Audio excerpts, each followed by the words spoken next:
Jacques Chirac, bonsoir. Les Français sont convaincus de l'importance et de l'enjeu de cette élection présidentielle parce qu'ils savent que c'est de leur avenir qu'il s'agit et de l'avenir de leurs enfants. Aussi se posent-ils beaucoup de questions que souvent ils voudraient pouvoir poser aux candidats eux-mêmes. Et il se trouve que lors de votre campagne et dans un certain nombre de meetings, vous avez répondu à un certain nombre de Français qui vous posaient directement ces questions. Alors je voudrais que l'on revienne sur certaines d'entre elles, et notamment sur le chômage, par exemple.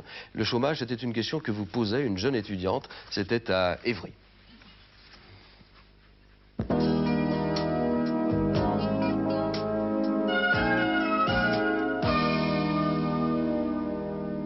Jacques Chirac, les jeunes actuellement aspirent à être adultes, autonomes, c'est-à-dire avoir un travail sûr, être impliqués à fond dans la vie active.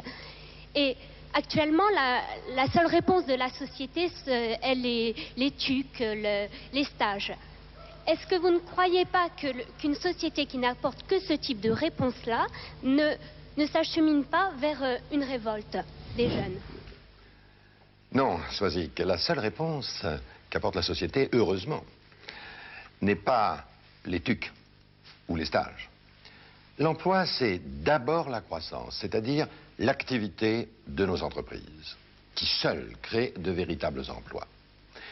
D'où la première priorité de toute politique sociale, c'est de donner aux entreprises leur chance. Et c'est pourquoi nous avons engagé une action pour diminuer les charges des entreprises, qu'elles soient fiscales ou bureaucratiques, pour les libérer, de façon à ce qu'elles investissent davantage, produisent davantage, vendent davantage et créent davantage d'emplois. Et puis il y a naturellement la formation.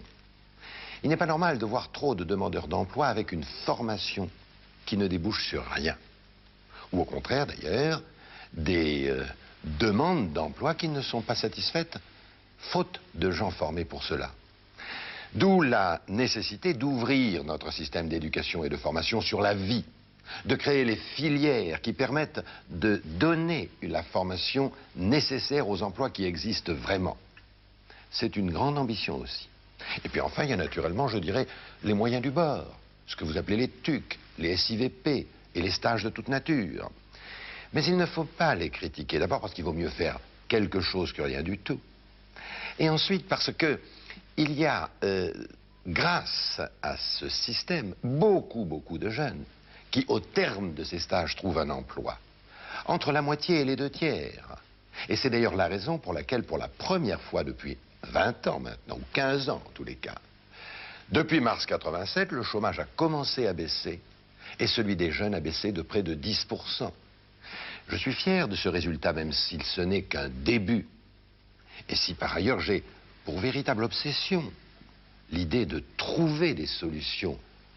Mais la solution essentielle, c'est la relance de notre économie, et c'est cela que je veux faire, et c'est par là que nous trouverons une solution au problème de l'emploi. Un autre sujet, Jacques Chirac, qui inquiète les Français, c'est la protection sociale, sécurité sociale, régime de retraite. Une question d'ailleurs qu'évoquait avec vous à Créteil le professeur Cachera.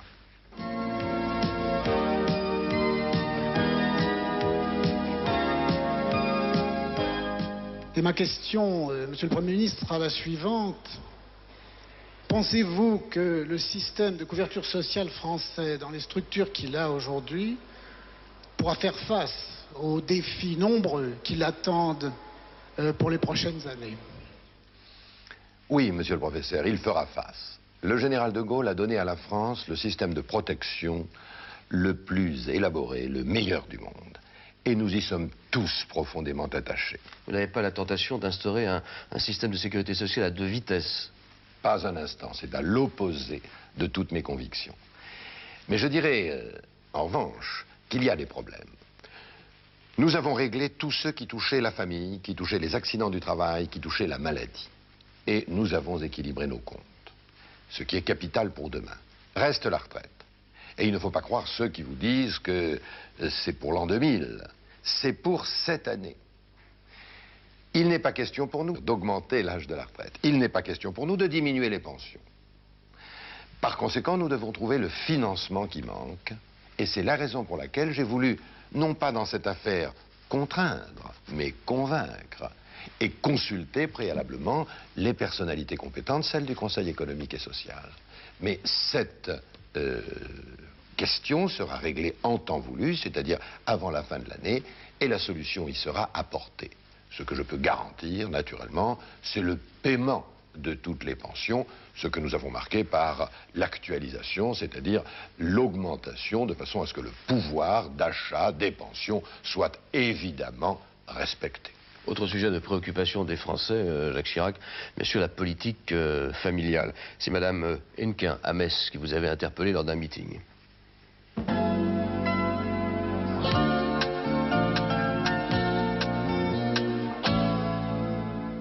En tant que mère de famille, j'ai peut-être un esprit plus terre-à-terre. Alors je voulais vous demander, vous avez l'intention de doubler l'allocation d'éducation parentale.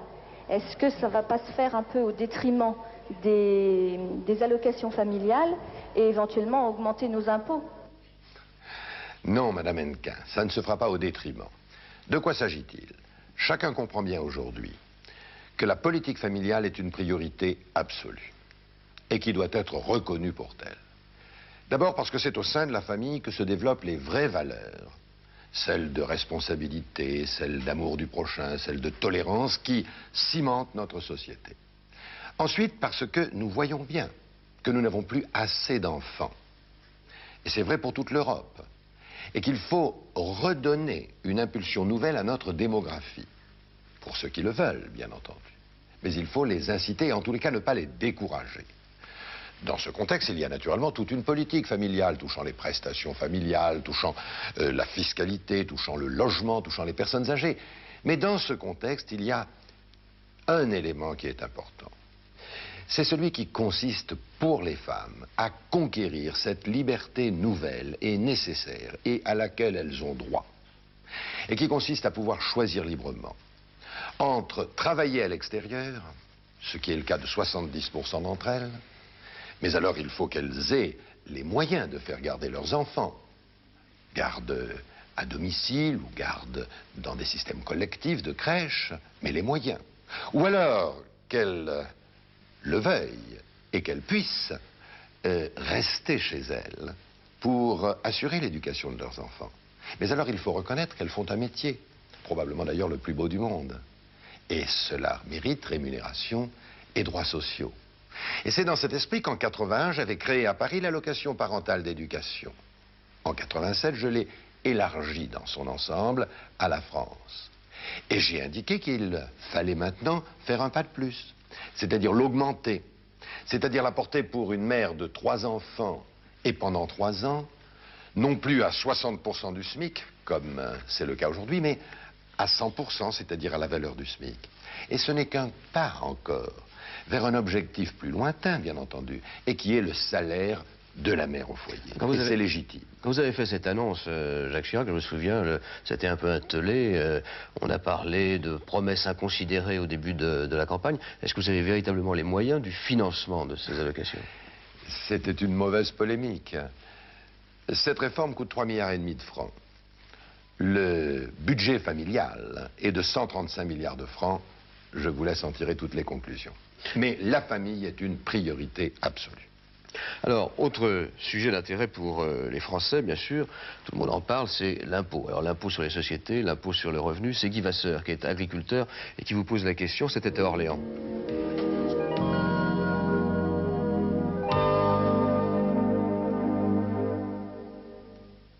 Monsieur le Premier ministre, je voudrais en revenir aux aspects fiscaux. Parce que j'ai l'impression qu'il faudrait tout faire à la fois. D'une part, réduire la TVA pour pouvoir la rendre compatible avec l'échéance de 1992, le marché unique européen. D'autre part, l'impôt sur les sociétés pour améliorer la compétitivité des entreprises et notamment l'exportation. Alors Jacques Chirac, est-ce que c'est possible? Quel choix? Quelle priorité? Et aussi l'impôt sur le revenu des personnes physiques, naturellement. Vous savez, jusqu'en 73-74, les Français en général payaient à peu près les mêmes impôts que leurs voisins européens. Et puis il y a eu une dérive fortement accentuée par les socialistes et l'on est arrivé à un niveau de fiscalité qui ne nous rend plus compétitifs, concurrentiels.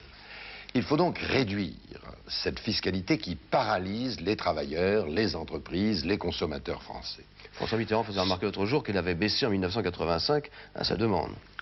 M. François Mitterrand affirme quelque chose qui n'est pas tout à fait exact, mais on ne peut pas demander une certaine compétence économique à tout le monde.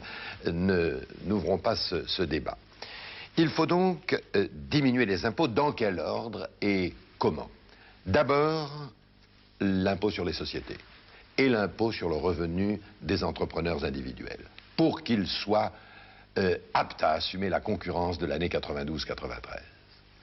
Ensuite, ou en même temps, l'impôt sur les personnes physiques, qui reste trop élevé. Nous l'avons fait pour les plus démunis.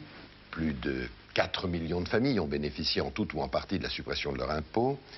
Il faut le faire pour les revenus moyens et plus élevés, de façon à ne pas stériliser l'initiative, notamment de notre personnel d'encadrement.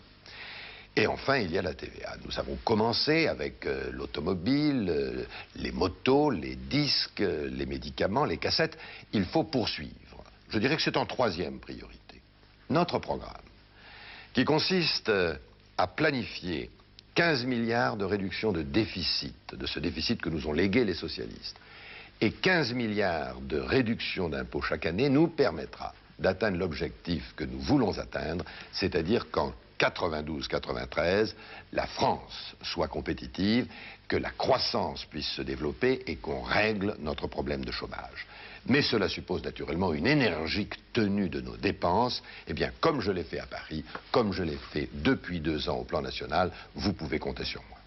Je voudrais revenir sur un autre sujet qui intéresse également les Français, sur lequel Nathalie Foll, vous avez posé une question à Marseille lors d'un meeting, c'était la sécurité.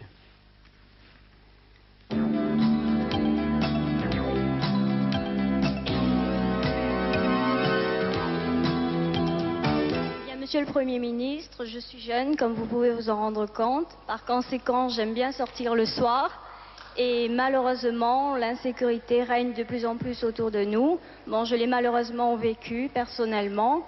Et j'aimerais savoir s'il y a un moyen pour lutter contre cela.